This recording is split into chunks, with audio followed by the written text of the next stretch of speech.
आइए एक भजन श्री श्री कृष्ण जी महाराज का, सुदामा जी का।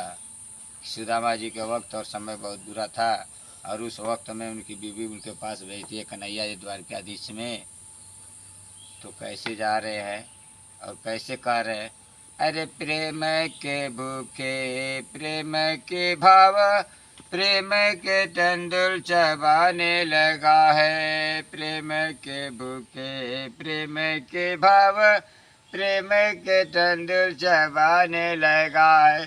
ब्रीप सुदामा के भाग में अरे एक एक दाना जाने लगा है। त्रिभुवन पति की जब देखी उदारता, तीनों भवन तराने लगा है। त्रिभुवन पति की जब देखी उदारता, तीनों भवन तराने लगा है।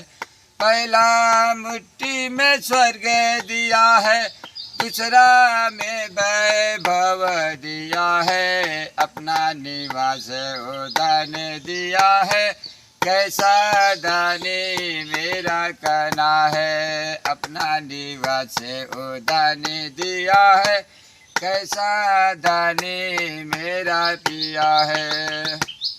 बोलिए श्री राधे राधे।